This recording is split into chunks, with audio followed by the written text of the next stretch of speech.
Hey guys, welcome back to another video. I am Michael Benitez. Thank you for joining me on another video of ships. And today we're going to be talking about another very tragic ship collision. This took place with a French iron steamship.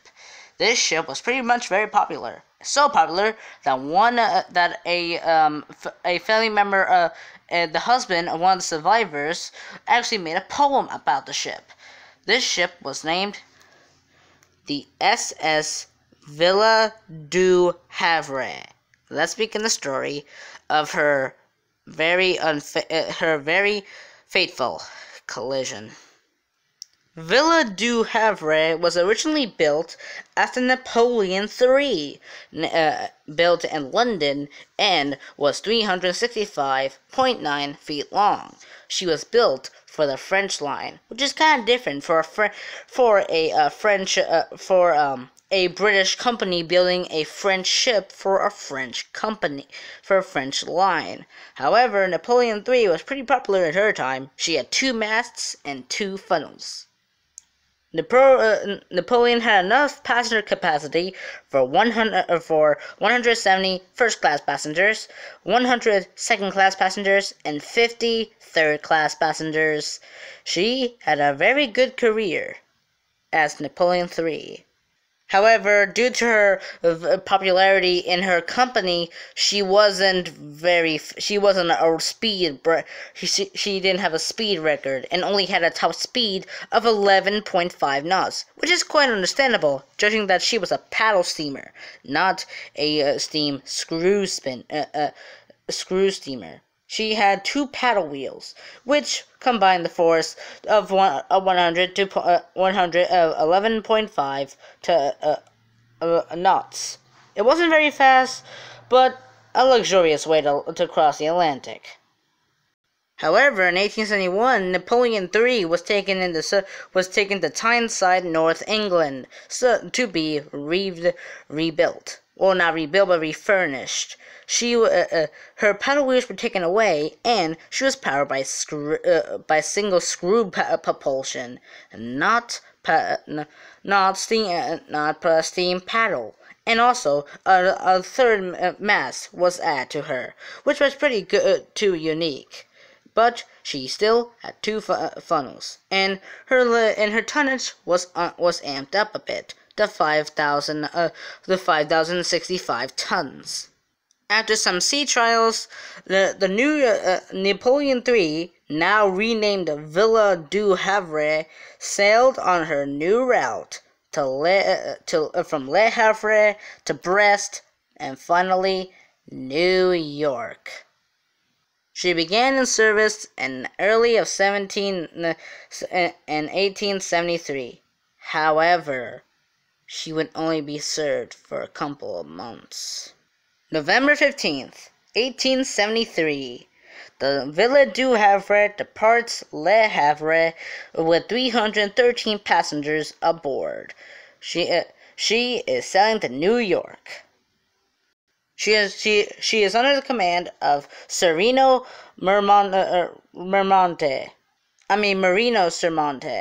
who was a very veteran of the seas and knew the North Atlantic very well, which was why he was command of one of the most beautiful ships at the time, the Villie Du Havre.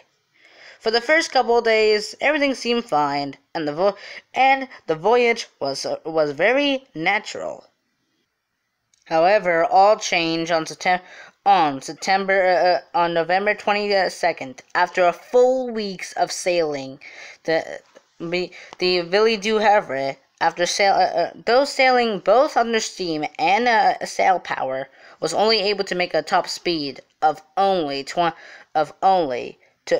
knots, 1 knot over her usual speed limit. However, what would happen next would cause gloom over 2 continents, Europe and North America. Meanwhile, sailing in the same direction to New York is the sailing ship of 1,200 tons Loch Earn, part of the Loch Line. However, what would happen next will become very scary, and very unusual. The sea was a little heavy, but the sailing ship was sailing under full speed under all canvases set. But there was clear, crisp weather that night. However, what would happen next would beg the differ between life and death on that bitter cold night on November 22nd, 1873. Suddenly, in the darkness, the captain of the Loch Earn spots the Villie Du Havre. She is dangerously close. He orders evasive action. However, it is too late. Same action on board the Villie Du Havre. It's still too late. At 2 a.m. on November 22nd, 1873, the unthinkable happens. The Loch Earn collides with the Villie Du Havre. It punches a huge hole into the side of the Villie Du Havre. Now, water is pouring into the ship, and the two ships separate. However, the collision didn't end there. After the collision had happened, it woke all the passengers who came up on deck, later to find out that the ship was rapidly sinking. The Villie Du Havre was sinking fast. She had been nearly broken in two by the collision. However, the captain of the Villie Du Havre said that everything was okay. However, commotion and chaos sprang amongst the passengers, and they made an immediate rush to the lifeboats. However, there was a problem. The lifeboats on board the Villie Du Havre had recently been painted. Now, this was due to her, conversion from Napoleon III to Villie Du Havre. This was a huge problem, though, as they were stuck fast to the deck. However, few managed to yank some of the lifeboats off the boat deck and into the water, and many people tried to jump into the sea to climb aboard what would be very few travelers on board those lifeboats. However, shortly after the collision, the Loch Earn somehow swung around and hit the Villie Du Havre a second time. This time, causing her mast and mizzenmast to fall, crushing and killing many people in the lifeboats and many up on deck. The Loch Earn drifted for a mile or so after the collision. However, once realizing that the Villie Du Havre was sinking fast, the Loch Earn was sailed back, and Captain Robertson of the Loch Earn tried his best to save anybody aboard the Villie Du Havre as they were sailing on the sea, as they were screaming in the sea, as their great ship sank beneath the waves. Many people in the engine room in the stern section had no chance of pretty much had little to no chance of survival. The ship was sinking fast by the stern. Then she finally broke in half. The great Villie Du Havre had lost her life to the seas. Luckily, Captain Trimountain survived and was rescued by a lifeboat. However, his ship was not so lucky. The ship broke in two and sank within 12 minutes of the collision with the Loch Earn. After the sinking, there were 87 survivors, and with 226 lives lost, men, women, and children. However, it didn't end there. When the SOS signal was sent out and a steamer arrived, this was the American Trimountain.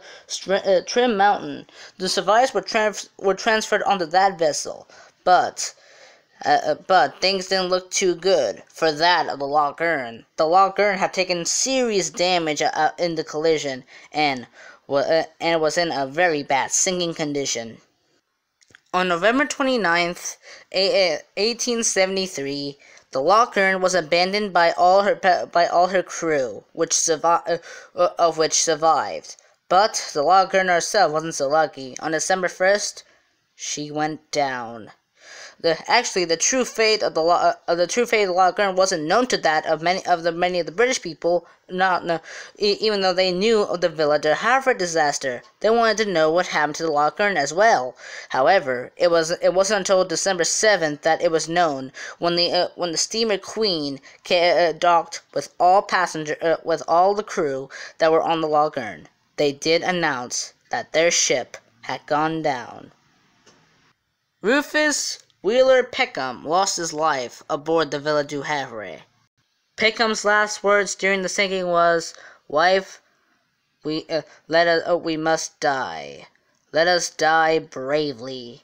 He and his wife died in the sinking.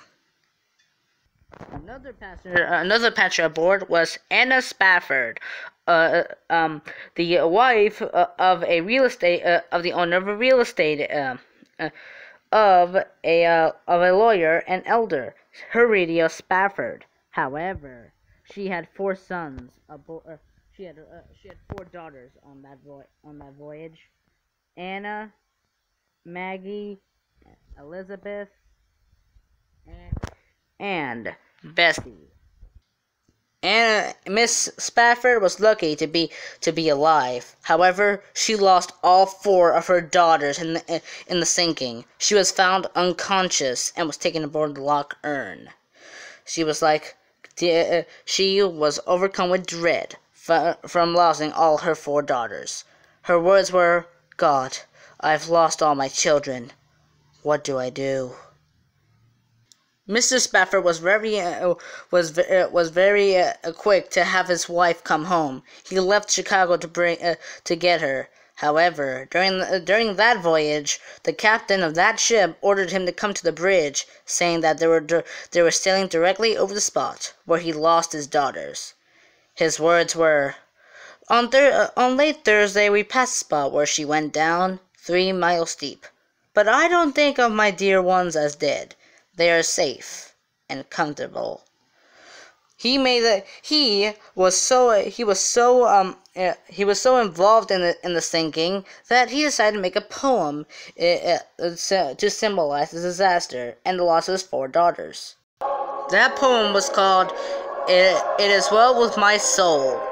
Philip Bliss, who composed the music, who named the music, decided to name it Villie Du Havre, named after the sunken vessel that all 4 of Stafford's daughters died. This song would later become more popular as the hymn for the Villie Du Havre, in a happy way to honor a great ocean liner ocean liner that sank after being sunk by a sailing ship. But that was the thing. What caused? How could a familiar-looking sailing ship sink an ocean liner?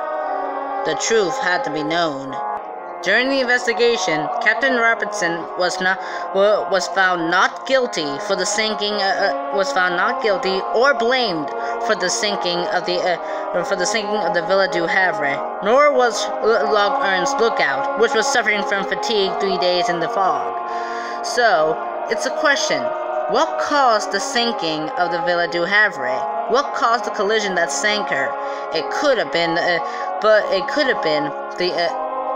herself, because the Loch Earn was found not responsible for the sinking in any way and was sailing under conjectural circumstances. What caused a sailing ship to collide and sink a massive ocean liner? We will never know what really happened that night. But what is still known is the bravery of Captain Trimountain on the Villie Du Havre, and the Captain Robertson and his crew aboard the Loch Earn, even though Loch Earn was eventually lost as well, several days after she sank the mighty Villie Du Havre. But thanks to the hymn "Well With My Soul," now named Villie Du Havre, we will remember the story of that great French ship known as the Villie Du Havre, a ship built of iron, sunk by a wooden sailing ship, but she was a mighty good friendship. Hopefully we'll remember her as a great ship, not because of her sinking, because of her magnificent career.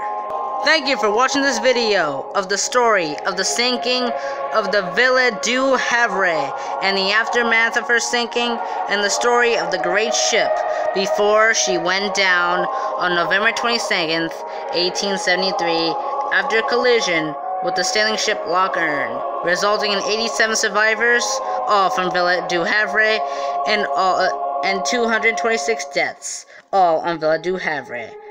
Thank you very much for enjoying this video about the Villie Du Havre.